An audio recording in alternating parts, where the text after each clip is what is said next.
The night air was thick with perfume and laughter, the kind that clung to silk gowns and diamond bracelets. Glasses chimed in polished hands, and every word floated like smoke, half-truths wrapped in polished smiles. She carried herself through the crowd as though she owned it, her heels striking marble with the confidence of someone certain the world bent at her will. Her sneer wasn't loud, but it sliced through the air, sharp enough for everyone to notice, sharp enough to make it clear that she thought she had won.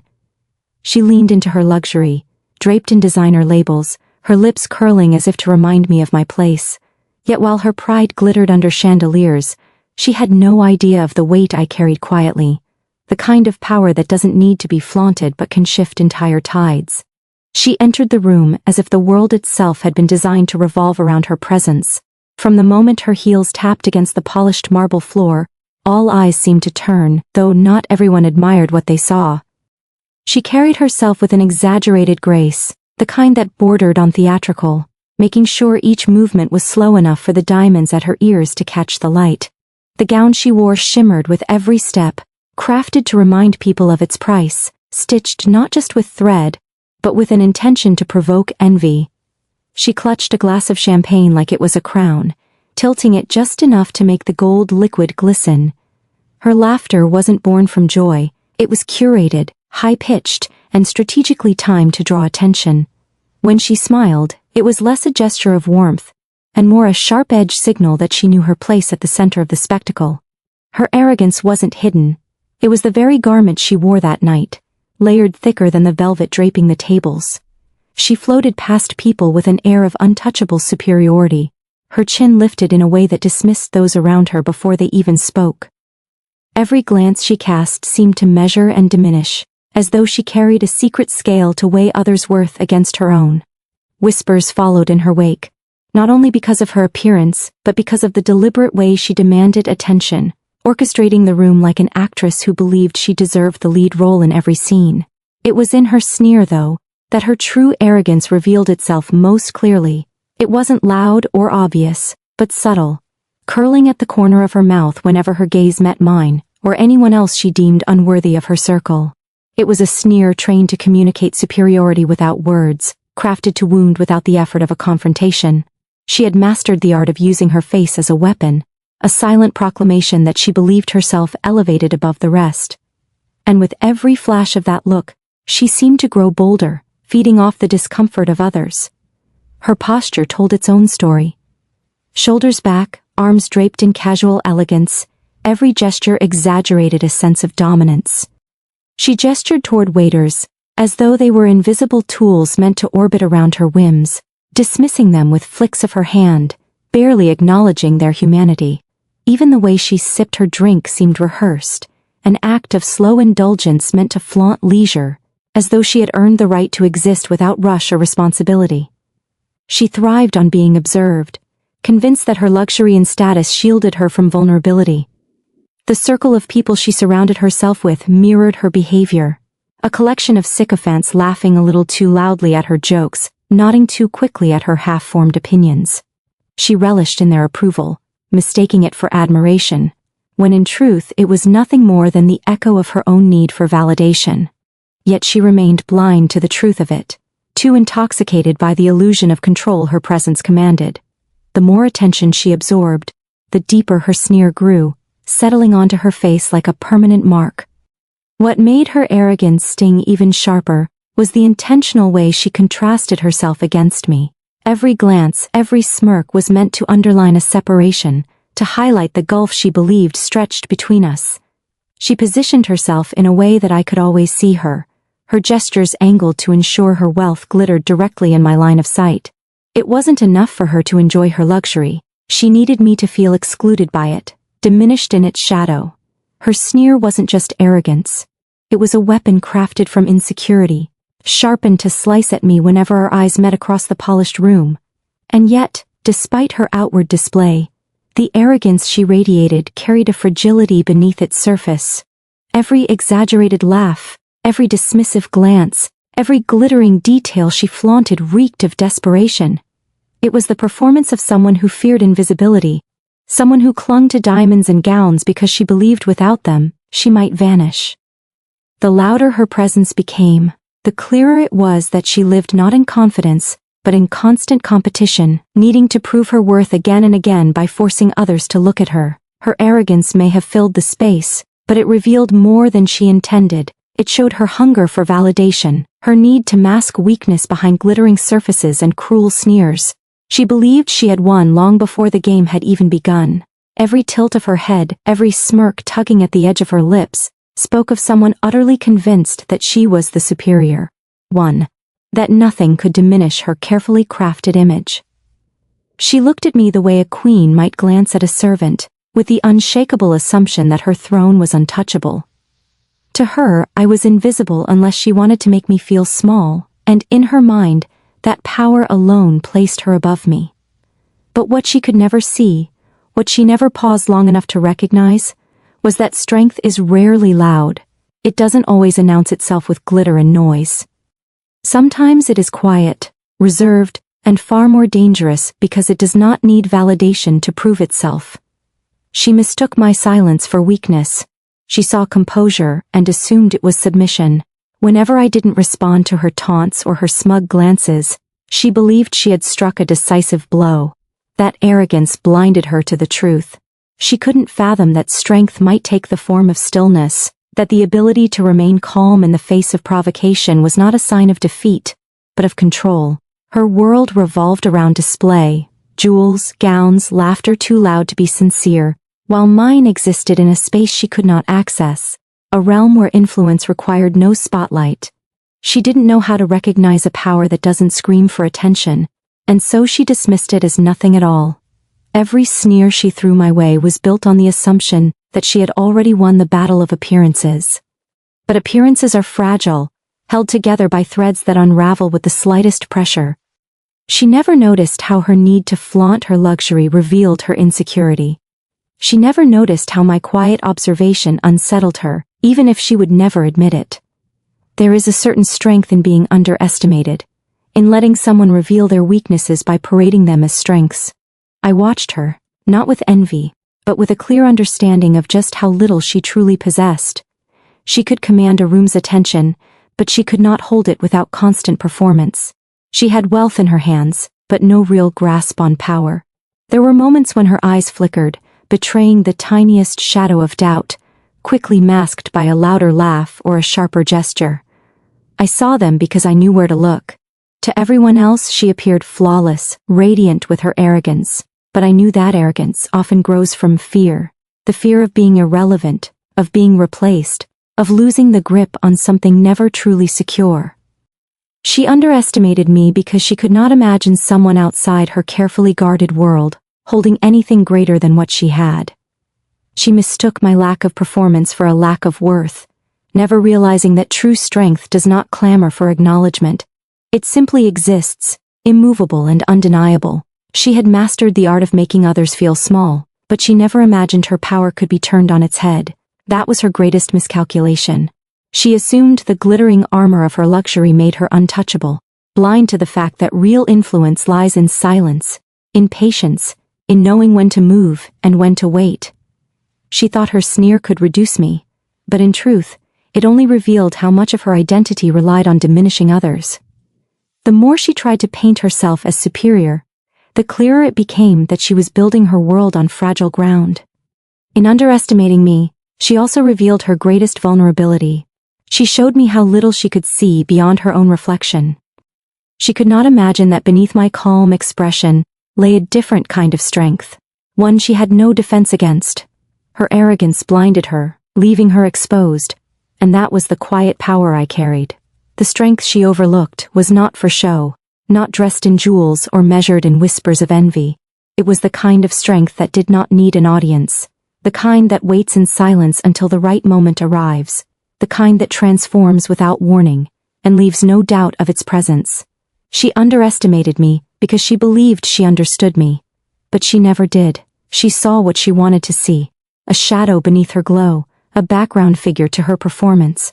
What she missed was the truth that shadows stretch far longer than light, and when the glitter fades, it is the quiet strength she mocked that endures. The room shimmered with surface-level beauty, every corner dripping in chandeliers and polished glass, every guest adorned with jewels that sparkled under the artificial glow. It was the kind of place designed to impress at first glance, to overwhelm with appearances so no one would look too closely beneath them. She thrived in this world of illusions, carrying herself as though the sparkle on her wrist and the label on her gown were irrefutable evidence of superiority. To those who didn't know better, it was convincing. She was a figure of wealth and elegance, a woman who seemed to embody the luxury around her, yet the truth was different, hidden under the glitter and the noise, and it became clearer with every sneer she directed my way. Appearances, after all, are fragile. They are built on the perception of others, dependent on how people choose to see you rather than what you truly are. Her luxury existed in that fragile realm, beautiful, but shallow, as delicate as glass that cracks with the faintest pressure. To the untrained eye she looked untouchable, yet it was all a mask. She had no power of her own, only borrowed shine from the trappings of wealth that surrounded her. She believed the designer dress was her armor, the jewels her crown, the sneer her weapon. But these were illusions, props in a performance carefully crafted to distract from the emptiness beneath. There was a hollowness in the way she held herself, as though she were clinging to the glittering surface, to keep from sinking into something darker. She lived in constant performance, her every movement designed to sustain the illusion that her wealth was her worth. But illusions can never be sustained forever. When she raised her chin and smirked as though she reigned supreme, she believed the world around her would always applaud, would always affirm her imagined throne. She never considered that some of us could see beyond the curtain, past the staged elegance to the truth hidden underneath. Wealth, when paraded, becomes a costume rather than a crown. It can draw attention, yes, but it cannot create respect, nor can it command loyalty. She didn't realize that while people smiled and complimented her appearance, their eyes shifted quickly away, their whispers sharp once her back was turned. Her arrogance blinded her to the fact that the very illusions she clung to made her look desperate rather than powerful. For every laugh she forced, for every gemstone she flaunted, she revealed how deeply she depended on appearances to define her. I watched as people circled her, their expressions indulgent, not reverent. They admired the sparkle, the glamour, but admiration born from envy is not the same as admiration born from respect. She confused the two, mistaking shallow glances for genuine acknowledgement. And in that mistake she showed how little she understood the nature of true influence. True influence doesn't require diamonds to prove itself. It doesn't crumble when the chandeliers go dark or the gowns are returned to closets. True influence exists even in silence, even when no one is watching, because it is rooted in something deeper than surface-level illusions. As she sneered at me, she clung even harder to the illusion that her luxury defined her. She wanted me to feel the weight of her status, to believe that her glittering appearance was unshakable proof of her superiority. But appearances are powerless when confronted with reality. I knew where the real power lay, not in the sparkle on her wrists, but in the choices, the ownership, the authority she had no access to. She was so busy flaunting what she could wear and display that she forgot the difference between appearance and reality. She had bought herself the right to be seen, but she could never buy the kind of influence that shifts tides, the kind that cannot be paraded, but only wielded. Her illusions were a cage as much as they were a performance. She couldn't step outside them without shattering the fragile world she had built. And that was the irony. While she believed her luxury gave her freedom, it trapped her in a constant need to prove herself. Every sneer, every flash of diamonds, every calculated move, was a desperate attempt to maintain the illusion that she had power, when in truth she was only clinging to borrowed light. The chandeliers and marble, the gowns and champagne, they were her shield, and without them, she would have been exposed. That was the truth she could never see. Appearances are nothing more than reflections on water, beautiful in the moment, but rippling away with the smallest disturbance. She had mistaken those reflections for something permanent, something untouchable, never realizing how quickly they can dissolve when confronted with the weight of reality. There are certain things that cannot be bought, no matter how many jewels glitter on a wrist or how many gowns sweep across marble floors. Real power is not in the sparkle of a necklace or the tilt of a champagne glass, it is in the quiet ownership of things that others can only dream of touching. A private island, surrounded by endless horizons of blue, is not something that can be flaunted in a single evening. It is a statement of permanence, a possession that stretches far beyond the reach of temporary luxury. A yacht gliding across the sea does not need to announce its presence, because its very existence speaks louder than any gown or gemstone ever could. These are not trinkets designed to impress, they are symbols of a deeper kind of power, one that doesn't fade when the lights dim or the party ends. She believed her victory was in the room, in the sneers, in the glittering eyes turned her way. But what she did not know was that outside those walls, I held the keys to places she had never been and influence she could not measure. The island stood there, untouched by her arrogance, waiting like a silent witness to the truth. It was mine, not because I needed to parade it, but because I had earned the kind of control that could not be reduced to a single night's performance. Ownership of such things isn't about appearances. It's about security, about having a foundation that cannot be shaken by whispers or glares. The yacht, too, was not merely a vessel of indulgence but of command. Out on the open water, away from the glittering crowds, it represented a freedom she could never touch. It was movement, choice, the ability to go where others could not follow. Every polished surface and every quiet hum of its engines carried weight she could never understand. To her, power was about being seen, about placing herself in the spotlight so others might envy her. To me, power was about knowing I could step away from that spotlight and still hold everything she grasped for so desperately. Authority does not always roar. Sometimes it is silent, steady, and undeniable. It is in the contracts signed quietly behind closed doors, in the decisions that ripple outwards, changing the course of more lives than any gown on a ballroom floor ever could. The private island and the yacht were not simply possessions, they were evidence of reach, of influence that extended far beyond the superficial glitter she clung to. She could wear her arrogance like a crown, but it was nothing compared to the kind of sovereignty that comes with knowing you hold the real pieces of the board.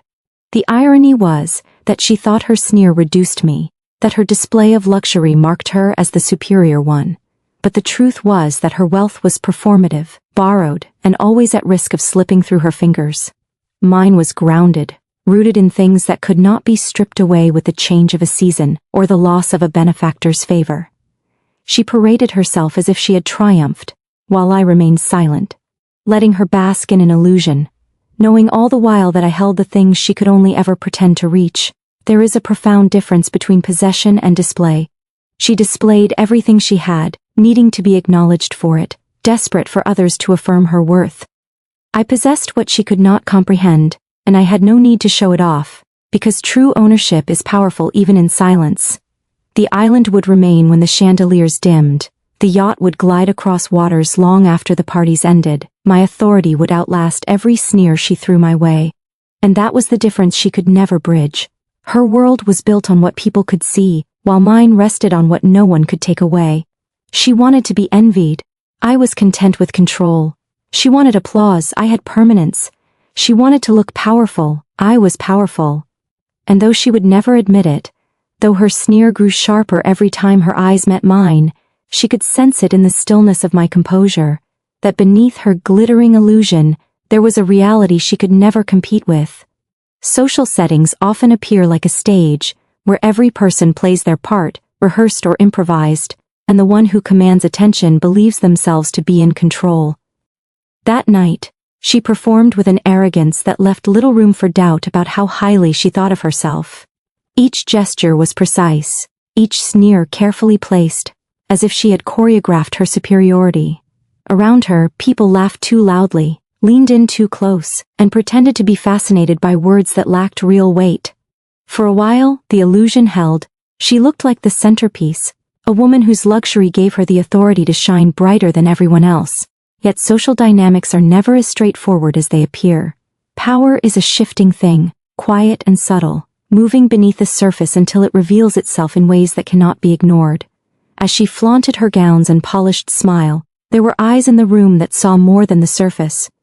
People are drawn to glitter, yes, but they are also drawn to stability, to strength that doesn't waver even when challenged. While her arrogance sparkled like fireworks, mine remained hidden, a steady flame that burned long after the flashes faded. And slowly, almost imperceptibly, the attention she craved began to shift. It wasn't announced, nor was it dramatic. It was in the small things.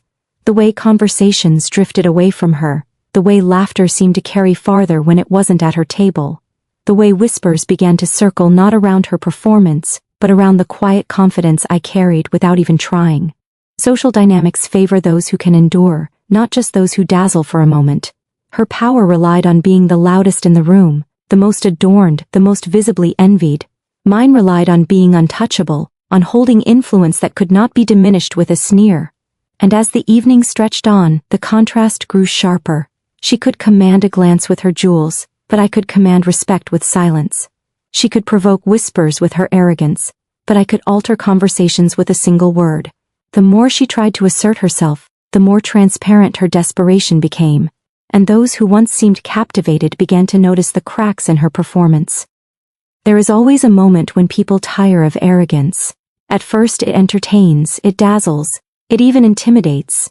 But arrogance does not nourish, it drains. Her sneers, her condescension, her constant need to prove herself began to wear on those around her. Smiles grew thinner, laughter less genuine. People glanced at each other, their eyes betraying amusement not at her brilliance, but at her obliviousness. They saw her as she truly was.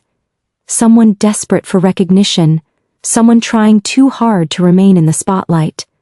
And in that shift of perception, her power weakened. What she failed to understand was that social influence thrives on authenticity.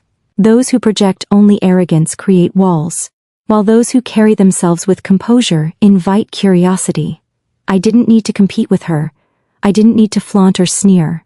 My strength was in restraint, in letting the room come to me rather than chasing it. And that is exactly what happened. People began to seek me out, not loudly, not in a way that drew immediate attention, but gradually, naturally. A quiet conversation here, a respectful glance there, and soon enough the gravity of the room tilted. Without raising my voice, without lifting a jeweled hand, I held the kind of control she could never manufacture. The shift was invisible to her, because she was blinded by her own illusion. She believed that as long as she raised her glass higher, laughed louder, and stood closer to the center, she would remain untouchable. But the truth was already unfolding around her. Her social currency was running dry, and she didn't even notice. The more she demanded attention, the less it was given freely. Meanwhile, the authority I carried, quiet, unwavering, grew heavier in the eyes of those who mattered. It is in these subtle shifts that real power reveals itself, not in the fireworks of arrogance, but in the steady glow of respect. She could sneer as much as she wanted, but her disdain no longer landed. It bounced off the quiet composure I wore, revealing more about her insecurities than about my worth. The social dynamics that had once seemed firmly in her hands began to tip, and though she tried to hold on to them with her glitter and noise, they slipped away, drawn instead to the strength she had underestimated. Her performance made her visible, but visibility fades. What remained, what endured long after the laughter dimmed, was the presence of something stronger than her illusions, a power that did not rely on being seen, but on being felt. And in the end, that was what redefined the room. Not her sneers, not her jewelry, but the unspoken weight of influence that outlasted them all. The sneer she wore so proudly was meant to wound, to remind me of the distance she believed stretched between us. It was her chosen weapon, sharp and deliberate, thrown across the room in fleeting glances and subtle smirks. To her that expression was everything, a mark of her victory, proof that she had elevated herself above me. Every time her eyes found mine, the corner of her mouth curled as if she were pressing her heel into my presence, stamping it beneath hers. But what she never realized was how little weight her sneer truly carried when placed against the reality of what I held. In the face of undeniable control, her expression was nothing more than a mask, a fleeting attempt to assert dominance that could never stand against the foundation of my power. She thought her sneer defined the narrative, but in truth, it revealed her own insecurities. Arrogance that must constantly be performed is fragile, it cannot exist without an audience. Each time she lifted her chin and curled her lips, She was not showing strength but begging for acknowledgement. She needed me to feel diminished for her to feel elevated, and that dependence stripped her sneer of any real meaning. The more she relied on it, the clearer it became that it was her only weapon, and compared to the influence I carried, it was laughably small. True control is not loud. It doesn't announce itself in facial expressions or demand to be recognized with arrogance. It is steady, unshakable, present even when unspoken. I didn't need to return her sneer or match her performance. I didn't need to prove myself through gestures meant for an audience. My authority was already written into the world around us, in the ownership, the reach, the decisions that shaped realities beyond her grasp. Against that, her sneer was nothing more than a child's defiance, a shallow attempt to play a game she could never win. As the evening unfolded, her expression grew sharper, more desperate. She mistook my calm for weakness, my silence for concession. She sneered harder, convinced that she was the one cutting deeper. But what she never noticed was that each attempt only revealed more about her lack of power. A sneer has no effect when it is not received, and my refusal to bend under its weight stripped it of its purpose. What began as an arrogant gesture slowly transformed into an empty habit, one that others began to notice for what it truly was, a desperate grasp for control she did not have. The people around her were not blind.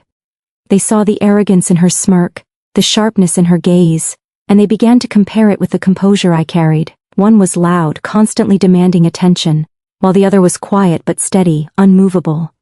In such comparisons, the truth always emerges. Her sneer, meant to humiliate me, became instead a mirror reflecting her own insecurities back at her.